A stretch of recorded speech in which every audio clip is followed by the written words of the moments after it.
মহান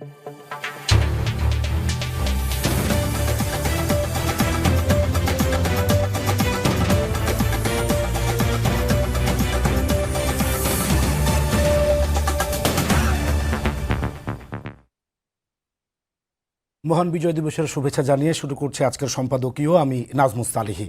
ছাত্র শিবিরের এক নেতা যুদ্ধ অপরাধের দণ্ডিত জামায়াত নেতাদের দেশের সূর্য সন্তান বলে দাবি করেছেন। অন্যদিকে পাকিস্তানি বাহিনী কর্তৃক বুদ্ধিজীবী হত্যার ইতিহাসকে অবান্তর বলে প্রশ্ন তুলেছেন চট্টগ্রাম বিশ্ববিদ্যালয়ের সহ উপাচার্য অধ্যাপক মোহাম্মদ শামীম উদ্দিন খান। তবে এই বক্তব্যকে বীর মুক্তিযোদ্ধাদের চূড়ান্ত অপমান বলে মন্তব্য করেছেন বিএনপির স্থায়ী কমিটির সদস্য মির্জা আব্বাস। প্রশ্ন উঠেছে, ইতিহাসের স্বীকৃত সত্য নিয়ে কেন এই পাল্টাপাল্টি লড়াই? প্রাসঙ্গিক বিষয় নিয়ে আজকের সম্পাদকীয় সূর্য সন্তান বিতর্ক। আর এসব নিয়ে কথা বলতে আমাদের স্টুডিওতে এই মুহূর্তে আছেন রুহিন হোসেন প্রিন্স, সদস্য কেন্দ্রীয় কমিটি বাংলাদেশের কমিউনিস্ট পার্টি, এবং মূল আলোচনায় আমাদের সঙ্গে যুক্ত হবেন বীর মুক্তিযোদ্ধা আব্দুস সালাম, বিএনপি চেয়ারপারসনের উপদেষ্টা। দর্শক, আপনারাও এই আলোচনায় অংশ নিতে পারেন। এজন্য আপনাদের ফোন করতে হবে টেলিভিশনে দেখানো নম্বরে, ছোট ফেসবুকের মাধ্যমে জানাতে পারেন আপনাদের মূল্যবান মতামত। আলোচনা শুরু করব, তার আগে দেখে নেব আজকের প্রধান শিরোনামগুলো। বিজয়ের ৫৫ বছরে বাংলাদেশ, বীর শহীদদের স্মরণ, স্বাধীনতা বিরোধীদের সূর্য সন্তান আখ্যায় সমালোচনায় বিএনপি, ভোট নিয়ে ষড়যন্ত্র প্রতিরোধের হুঁশিয়ারি জামাতের। ভয় দেখিয়ে দেশের অগ্রযাত্রা থামানো যাবে না, ফিরতে পারবে না ফ্যাসিস্ট শক্তি, জাতির উদ্দেশ্যে প্রধান উপদেষ্টা। হাদিকে গুলির ঘটনায় কাউকে ছাড় না দেওয়ার হুঁশিয়ারি।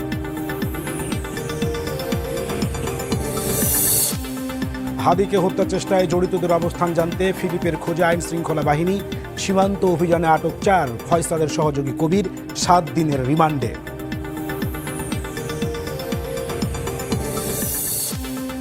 ৫৪ বছর পরও মুক্তি মিলেনি বেকারত্ব থেকে, দারিদ্র সীমার নিচে নামার ঝুঁকিতে ৬ কোটিরও বেশি মানুষ।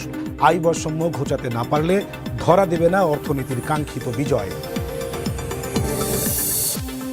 এবং গৌরবের দিনে প্যারেড গ্রাউন্ডে জমকালো আয়োজন, বর্ণাঢ্য এয়ার শো উপভোগ করলেন দর্শনার্থীরা। বিজয় দিবস উদযাপনে মনোমুগ্ধকর প্যারাট্রপিং।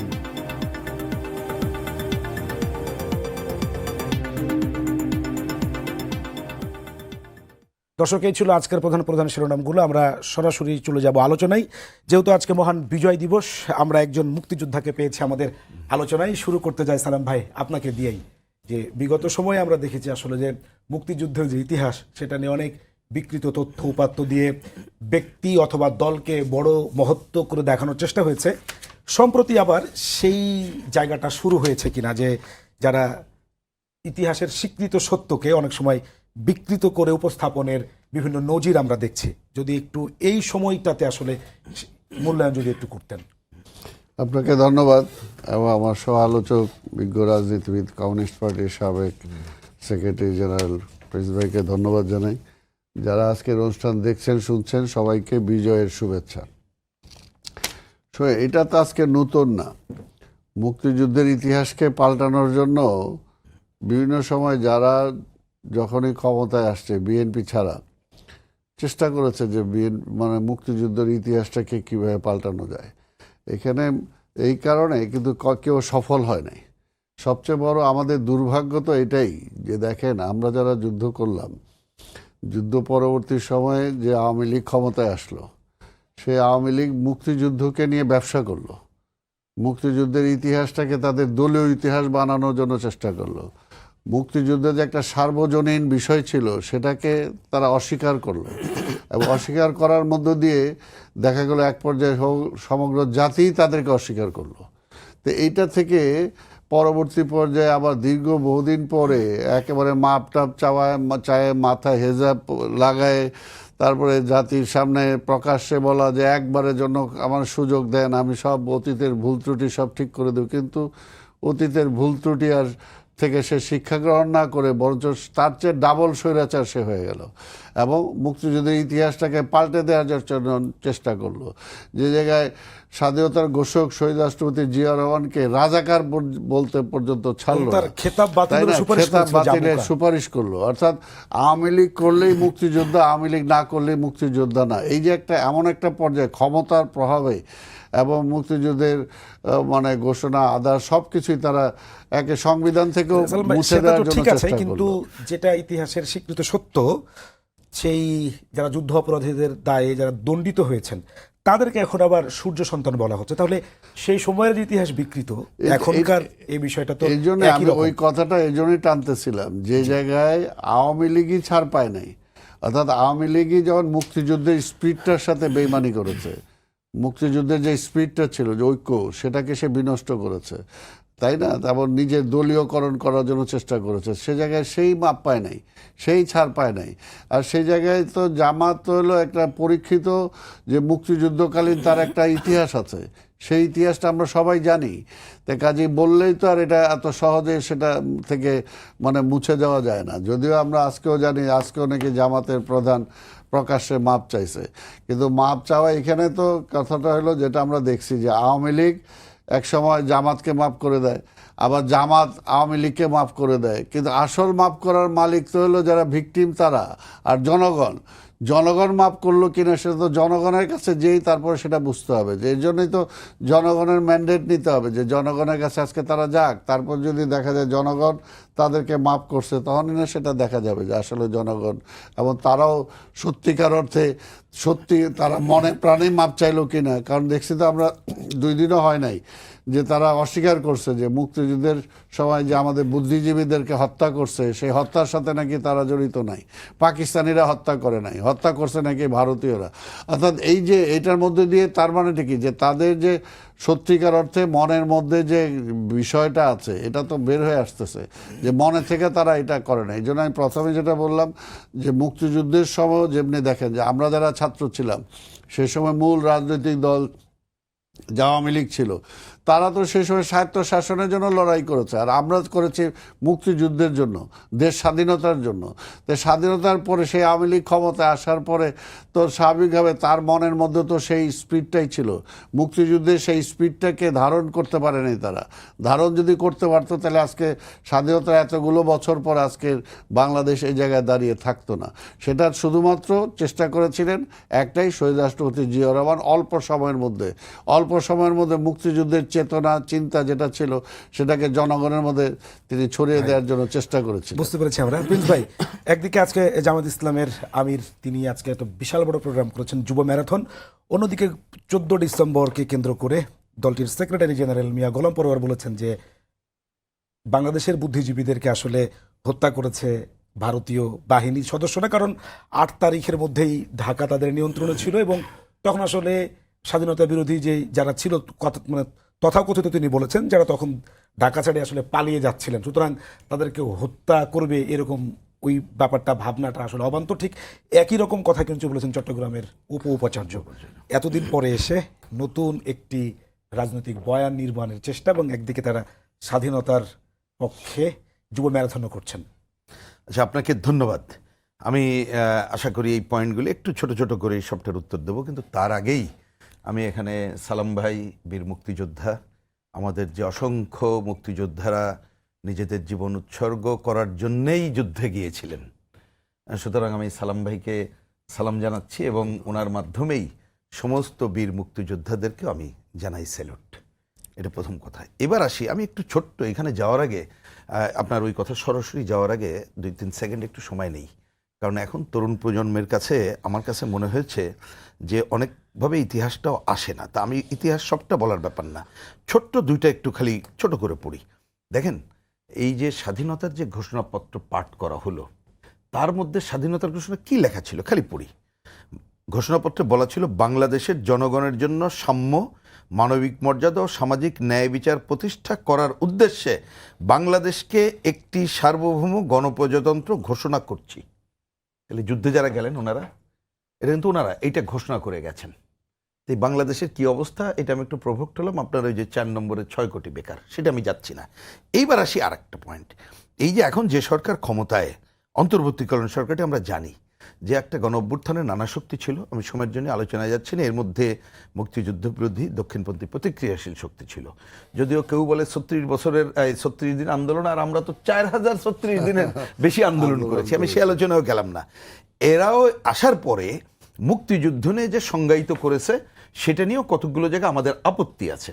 তারপরেও কি বলেছে একটু পড়ি, তাহলে আপনার পরের প্রশ্ন আসবে।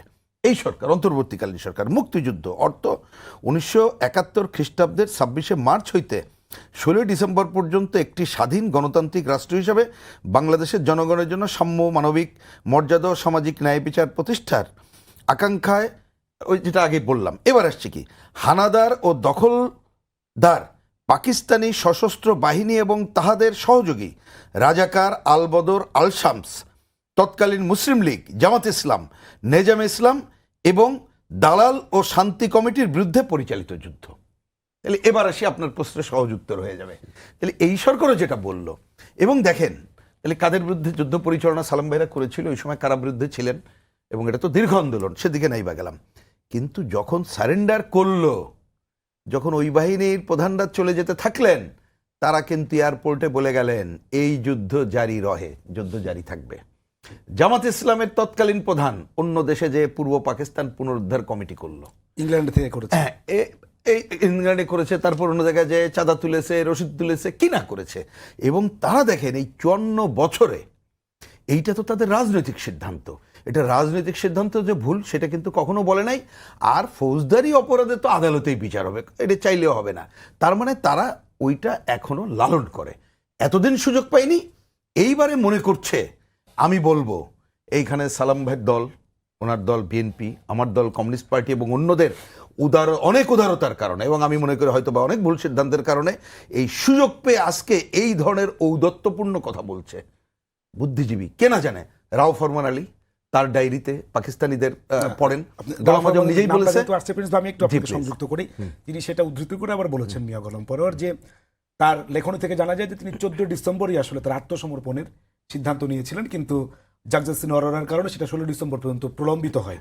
তো যারা আত্মসমর্পণের প্রস্তুতি নিচ্ছে তারা হত্যা করবে কিভাবে? তারা তো জীবন নিয়ে পলানোর জন্য তারা তখন ব্যস্ত ছিল। এখন আমি জানি না উনি কি ওনার পেছনে ছিলেন, ওনার পিএস ছিলেন নাকি, যে উনি এটা জানেন, এটা কে না জানে। এই আবার এই নামটি উচ্চারণ করতে আমার লজ্জা হয়, তারপরেও বলতে হচ্ছে। গোলাম আজমের উদ্ধৃতি দিয়ে দেখেন নাই যে একজন তার বাড়ি গেল, বলল যে আমার অমুককে রক্ষা করো, সে তখন আরেকজন রাও ফরমান আলীকে ফোন করলো, রাও ফরমান বললেন যে উনি দেখেন, এবং তারপরে তাকে তো মুক্তি দিল। এবং এইটা পাকিস্তানে অজস্র লেখা আছে, ওই বাহিনীরই লেখা আছে। সুতরাং এইগুলো করছে কেন দেখেন, আমি এটা নিয়ে কোনো তর্ক করার দিকে যাচ্ছি না, কারণ ওরা এটা বলবে কেন, কারণ তারা তো আমাদের মুক্তিযুদ্ধকে পুরোটাই স্বীকার করে না এবং ইতিহাসকে একেবারেই মুছে দিতে চায়।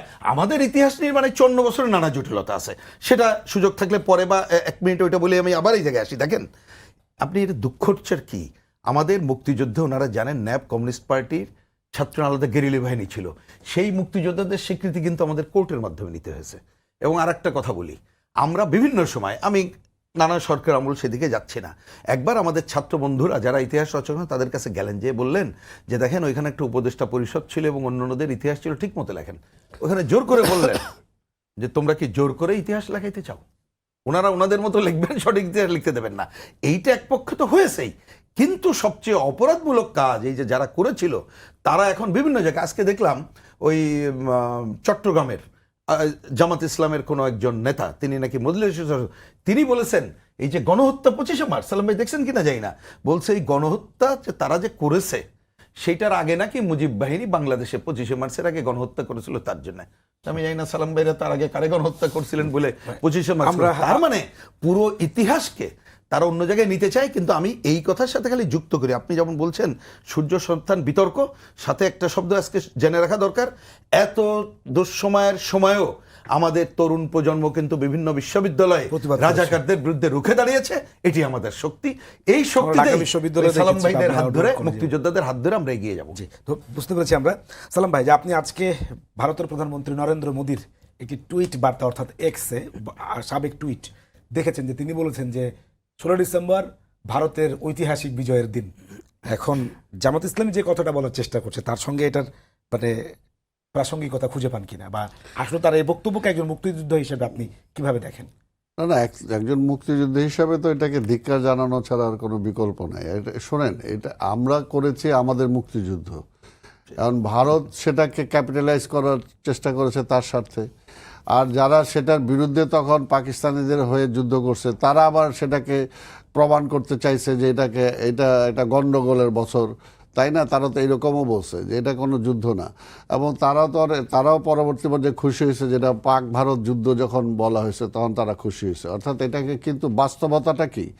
বাস্তবতাটা হলো যে এই ভূখণ্ডে একটা বাংলাদেশ নামে দেশের জন্ম হয়েছে 71 সালের 16ই ডিসেম্বর। 25শে মার্চ থেকে শুরু করে 26শে মার্চ থেকে শুরু করে সশস্ত্র যুদ্ধের মধ্য দিয়ে। এটা তো ইতিহাস। বাংলাদেশটা যে জন্মলাভ করছে একটা স্বাধীন দেশ, এবং ইউএনওর যে চার্টার অনুযায়ী বাংলাদেশ একটি স্বাধীন দেশ, এটাতে অস্বীকার করার কোনো জো নাই। এবং সেটা যে আমরা যুদ্ধ করেই আমরা জয় হয়েছে, এইখানেই তো আজকে ভারতের এই সমস্ত কৃপণতার কারণেই তো ভারত যে বাহবাটা পাওয়ার কথা আমাদের কাছ থেকে সেটা পায় না। আমরা তো একটা মুক্তিযুদ্ধ হিসাবে আমরা স্বীকার করি যে শেষে ভারত আমাদেরকে অনেক সহযোগিতা করেছে, এই যে বন্ধু রাষ্ট্র হিসাবে। যদি মনে করেন আমরা সেখানে গেছি, আমরা ট্রেনিং থেকে শুরু করে সব কিছু সেখানে নেওয়ার সুযোগ আমাদের হয়েছে, যে না হলে হয়তো আমাদের অসুবিধা হতো। কিন্তু যখনই তারা এটাকে তাদের একটা তাদের দেশীয় স্বার্থে বাংলাদেশের স্বাধীনতাটাকে ব্যবহার করতে চায়, তখন এবং একটা বিশেষ দলকে তাদের একটা দল হিসাবে তারা ব্যবহার করতে চায়, তখনই কিন্তু তারা ছোট হয়ে আসে। বাংলাদেশ ছোট হয় না, তারা ছোট হয়ে যায়। আজকে ভারতের প্রধানমন্ত্রীর এই স্ট্যাটাস দিয়ে ভারত ছোট হয়েছে, বাংলাদেশ ছোট হয়নি, এটা বলবো পরিষ্কার কথা। ভাই, তাহলে ইতিহাস বিকৃতির কথা আপনি বলছিলেন, এবং এই ধরনের বয়ান আসলে ভারত এটা দিয়ে আসলে কি বুঝাইতে চায়? দেখুন, আমি এটা একটু পরিষ্কার করে আবার একটু আমি একেবারে কংক্রিট ইতিহাসের জায়গায় যাই। মোদি শুধু এবার না, গতবারও দিয়েছিল, এবং আমি গতবারেরটা বলি কারণ এইবারেরটা নানা ব্যস্ততা এটাও এখন তো আমাদের দেখিনি। মুক্তিযোদ্ধাদের আমি চরম আসছি। অপমান তো। এবং খুবই অপমানিত। আমি এটা পড়ে দিই, আমাদের বক্তব্য পরিষ্কার। এই যে বাংলাদেশের বিজয় দিবস নিয়ে ভারতের প্রধানমন্ত্রী মোদির বক্তব্য অগ্রহণযোগ্য, এর তীব্র প্রতিবাদ ও নিন্দা জানাই। আমি গতবারেরটা বলছি, কেন হয়নি সেটা পরে আসছি আর কি। 16ই ডিসেম্বর 1971 মুক্তিযুদ্ধের মহান বিজয় দিবস, দেশের সাধারণ মানুষের অংশগ্রহণে এই যুদ্ধ জনযুদ্ধে রূপান্তরিত হয়েছিল। এই বিজয় আমাদের দেশের গণমানুষের যুদ্ধ, পরিষ্কার। ভারতের মিত্রবাহিনী এই যুদ্ধে বিশেষ ভূমিকা পালন করেছিল এবং সোভিয়েত এটা করেছিল, সেটা আমরা কৃতজ্ঞতার সাথে স্মরণ করি। কিন্তু এইখানে মোদি যে কথা বলেছে, এবং একই সাথে সোভিয়েত ইউনিয়ন সহ বিশ্বের বিভিন্ন দেশ সহায়তা করেছিল, তাদের প্রতি কৃতজ্ঞতা জানাই। ভারতের পরের পয়েন্টে পরিষ্কার আমাদের বক্তব্য, ভারতের প্রধানমন্ত্রী নরেন্দ্র মোদীর এই বক্তব্য প্রত্যাহার এবং বিষয়ে আমাদের সরকারের প্রতিবাদ জানানোর জন্য আহ্বান জানাচ্ছি। এখন কথাটা সালাম ভাই যেটা বলেছে, এইটা বলে আমি বরঞ্চ এইটা ওই সরকার গতবারই, আমরা 1 বছর আগের কথা বলছি, কিন্তু গত বছর সেইটা করেছিল, এটা প্রত্যাহারের আহ্বান জানাই। একই সাথে আমাদের সরকারকে আমি জানতে চাই যে গতবার 1 বছর হয়ে গেল, ওনারা তখন লিখিত কি প্রতিবাদ করেছিলেন এবং এখনও কি প্রতিবাদ করছেন, এটা আমরা জানতে চাই।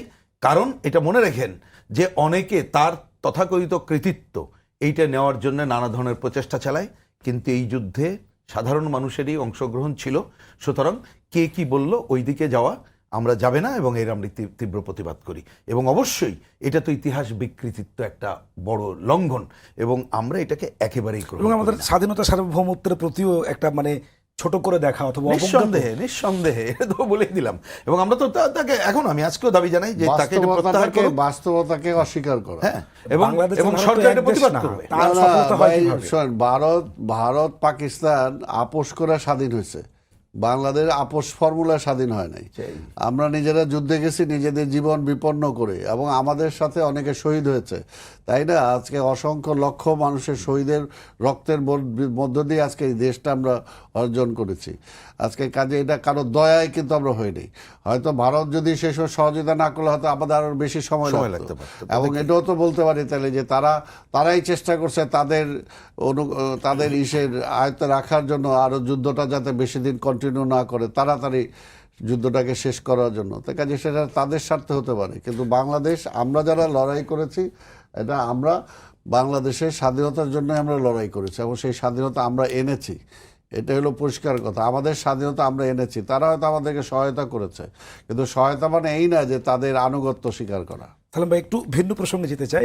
আজকে দলমত নির্বিশেষে সবাই বলেছেন যে দীর্ঘ 16-17 বছরের ফ্যাসিবাদ কাটিয়ে বাংলাদেশ এখন একটি গণতান্ত্রিক পথে যাত্রা শুরু হবে, এবং সেটা হচ্ছে আগামী নির্বাচনের মধ্য দিয়ে। প্রধান উপদেষ্টাও জাতির উদ্দেশ্যে ভাষণ দিয়েছেন, বলেছেন যে এটা দেশ রক্ষার নির্বাচন, আপনারা ভোট রক্ষায় এগিয়ে আসুন। কিন্তু নারায়ণগঞ্জের বন্দর 5 আসনে একজন প্রার্থী, বিএনপি সমর্থিত প্রার্থী, তিনি আসলে নিরাপত্তার ইস্যুটিকে সামনে এনে তিনি প্রার্থিতা প্রত্যাহার করেছেন। সব মিলিয়ে নির্বাচনের পরিস্থিতি আসলে সংকটাপন্ন কিনা বা না, কেমন দেখছেন? এই কথাটা তো দেখেন, আমরা ভেরি বিগিনিং যে কথাটা বলতেছি যে জুলাইয়ের অভ্যুত্থানে যে স্পিড, সেই স্পিডটা 6 মাসে 9 মাসে 1 বছরে যে জায়গায় ছিল আজকে কি সেখানে আছে? আজকে তো সেখানে নাই। স্পিডটাকে ভোতা করে দিছে। আমরা তো এর জন্য চেয়েছিলাম যে নির্বাচনটা 6 মাসের মধ্যে হোক, 9 মাসের মধ্যে হোক, তাহলে হোল জাতি কিন্তু একটা ইউনাইটেড ছিল। আন্দোলনরত সকল ফ্যাসিবাদ যে শক্তি, সেই শক্তিটা কিন্তু একসাথে ছিল। এখন তো বিভিন্ন কারণে শক্তির মধ্যে বিভিন্ন বিভক্তি আনছে, এবং সেই বিভক্তি করার মধ্যে দিয়ে দেখা গেছে যে ফ্যাসিবাদের দোসররা আজকে সেখানে ঢুকে গেছে, যেটা আজকে পরিষ্কার যে হাদিকে হত্যা করার চেষ্টা করার মধ্য দিয়ে সেটা আবার প্রমাণিত হয়ে গেছে যে তারা নির্বাচনটাকে পণ্ড করতে চায়, তারা গণতন্ত্রটা ফিরে আসুক, এই বিষয়টা তারা চায় না। তো সেই কারণে এটা তো পরিষ্কার, এটা তো একটা ভয় ভীতির এটা করতেছে, এবং এটা হলো অ্যাবসলিউটলি এই সরকারের দুর্বলতার কারণে আজকে সেইটা পাইছে। আজকে যেমনিভাবে আজকে প্রধান উপদেষ্টা যেভাবে কথাগুলো বলতেছে, যদি আগে থেকেই উনি এই কথাগুলো বলতো, ওনার কিছু কিছু উপদেষ্টা যদি উল্টাপাল্টা কথা না বলতো এবং রাজনৈতিক দল রাজনীতিবিদদের প্যারালাল হিসাবে ওনারা যে নিজেদেরকে দাঁড় করানোর চেষ্টা না করতো এবং রাজনৈতিক দল রাজনীতিবিদদেরকে একটা জাতীয় শত্রু হিসাবে উপস্থাপন করার চেষ্টা না করতো এবং নিজেদের স্বপ্নের মধ্যে কোনো মাঝে মাঝে যে 5 বছর জনগণ তাদেরকে চায়, এই ধরনের বয়ান যদি তারা না দিত, তাহলে কিন্তু আজকে জনগণের মধ্যে এই বিভক্তিটা আসতো না। একটা নির্বাচনের শিডিউল অ্যানাউন্স করার পরেও মানুষের মধ্যে এই প্রশ্নটা আসতো না, ভাই নির্বাচন তো হবে কেন আজকে? এটা আজকের এই অবস্থাটার জন্য তো দায়ীটা আজকে এই দুর্বল সরকার। কাজে এখনও যেটা আমি বলবো যে পরিষ্কার কথা, আজকে শুধুমাত্র পুলিশ দিয়ে বা আর্মি দিয়ে আপনি নির্বাচন করতে পারবেন না। আজকে হোল জনগণকে আজকে নির্বাচনমুখী করতে হবে। সেটা তখন সম্ভব হবে আজকে যে প্রত্যেকটা রাজনৈতিক দল, আজকে বিএনপি বলি, কমিউনিস্ট পার্টি বলি, আদার যে রাজনৈতিক দল যেগুলো আছে, সকল দলগুলোর সাথে ইমিডিয়েট আজকে বসা উচিত। আজকে প্রধান উপদেষ্টার বসে সবাইকে প্রশ্ন করা উচিত যে আজকে আপনাকে নির্বাচনটা চান, যদি চান তাহলে নির্বাচনটা কিভাবে হবে, দায় দায়িত্বটা আপনাদের। আজকে আমরা যদি প্রত্যেকটা অংশগ্রহণকারী রাজনৈতিক দল আমরা যদি দায়িত্ব নেই যে প্রত্যেকটা সেন্টারে প্রত্যেকটা যার যার এলাকায় দায়িত্বটা আমরা নেব, সেখানে আমাদের ছাত্ররা যারা আছে, আমাদের শ্রমিকরা যারা আছে, কৃষকরা যারা, তারা সেই দায়িত্বটা নেবে যাতে কোনোভাবেই গণতন্ত্রটা কোনোভাবে আরও দূরে সরে না যায়। সেটার জন্য আমাদের এই মুহূর্তে ঐক্যবদ্ধভাবে নির্বাচনটা করা দরকার। এবং এটার জন্য আমার আজকে মনে করেন আমি একটা উদার গণতান্ত্রিক রাজনৈতিক দল, আজকে কমিউনিস্ট পার্টি তারা সমাজতন্ত্রে বিশ্বাস করে, আজকে জামাত হয়তো একটা ইসলামী রাষ্ট্র তারা তৈরি করতে চায় বা সেই হিসেবে বিশ্বাস করে, কিন্তু এই মুহূর্তে সবার একটা জায়গায় আসতে হবে যে গণতন্ত্র আগে, আমি গণতন্ত্রটা ফিরে আনি। গণতন্ত্রটা ফিরে আনার পরে এবং গণতন্ত্রটা ফিরে আনার জন্য আমি পিপুলস ম্যান্ডেটে যাই, যে পিপুল আজকে কাকে চায়। পিপুলস ম্যান্ডেট নিলে তখন স্বাভাবিকভাবে আজকে যে কথাগুলো আপনার যে ইসের মধ্যে প্রথমে যে কথাটা বলছেন যে আজকে আমাদের আজকে অর্থনীতির অবস্থা যে জায়গায় যে দাঁড়াইছে, আগামী 1-2 মাস কিন্তু এটাকে আর আমরা কোনোভাবেই টেনে নেওয়া সম্ভব না, কোনোভাবেই টেনে নেওয়া সম্ভব। রাজনীতিটা করি আমরা দেশের জন্য, দেশের মানুষের জন্য। সেই দেশের মানুষ আজকে কোন জায়গায় যাচ্ছে, আজকে বেকার সমস্যা বাড়তেছে, আজকে মধ্যবিত্তরা আজকে গরিব হয়ে যাচ্ছে, আজকে নিম্ন মধ্যবিত্তরা আজকে কোথায় ফুটপাতে চলে যাচ্ছে। কাজে তাদের কথাটা আমি চিন্তা করব না? আমি কি আবার সেই ইসলামী নিয়ে ঝান্ডা নিয়ে আমি দাঁড়ায় থাকবো? আমি কি কমিউনিজমের ঝান্ডা নিয়ে দাঁড়ায় থাকবো? নাকি আমি আজকে একটা গণতান্ত্রিক ঝান্ডার তলে আজকে ঐক্যবদ্ধ হয়ে একটা গণতান্ত্রিক রাষ্ট্রের ব্যবস্থাটা আমি সৃষ্টি করব, যাতে সারা বিশ্ব আমার পাশে আসে। এই মুহূর্তে সারা বিশ্ব আমার পাশে নাই, পরিষ্কার বলে দিছে তারা। যদি তুমি একটা নির্বাচিত পার্লামেন্ট না আসে, নির্বাচিত সরকার না আসে, তাহলে আমি তোমার পাশে দাঁড়াতে পারছি না। আজকে সারা বিশ্ব বলছে। কাজে সেই জায়গায় তো অবশ্যই একটা নির্বাচন আমার এই মুহূর্তে সবচেয়ে বড় দরকার, এবং সেটার জন্য হোল জাতিকে, সকল অংশগ্রহণকারী রাজনৈতিক দলগুলোকে আজকে একটা জায়গায় আনতে হবে। এটা দায়িত্ব হলো প্রফেসর ইউনূসের। স্বাধীনতার পরে তো অনেক নির্বাচন হয়েছে, আবারও বলা হচ্ছে নির্বাচনের মধ্য দিয়ে শক্তিশালী গণতন্ত্রের নতুন যাত্রা শুরু হবে বাংলাদেশের। শুধু কি নির্বাচন তাতেই কি সম্ভব? না, প্রথম কথা একটু খেয়াল রাখেন, শুধু নির্বাচন দিয়ে তো হয় না, কিন্তু গণতন্ত্রের তো হওয়ার জন্য যে পূর্ব শর্তগুলো, না, সেগুলো কি এই মুহূর্তে সমাজে এক্সিস্ট করে, দেশে আছে?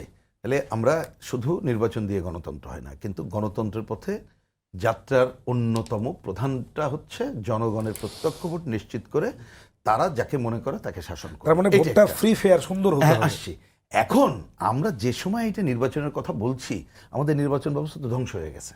বিগত নির্বাচনগুলো যা দেখেছি, তাহলে অবাধ গ্রহণযোগ্য নির্বাচনের অন্যতম পূর্ব শর্ত ছিল, আমি শব্দটা খুব সচেতন উল্লেখ করছি, যে পুরোয়ের একটা আমূল সংস্কার। কিন্তু এ দায় কাকে দেবো? আমি অন রেকর্ড বলছি, একাধিকবার বলেছি, গত বছর 24 সালের 5ই অক্টোবর ডক্টর ইউনূস সাহেবের আমন্ত্রণে দ্বিতীয়বার যখন আমরা বাম জোট গেলাম, আমরা লিখিত বলেছিলাম আপনার প্রধান কাজ হচ্ছে নির্বাচন ব্যবস্থার আমূল সংস্কার করে একটা ভালো নির্বাচন করেন। উনি তো এতদিন সেই আমূল সংস্কারের হাত দেন নাই।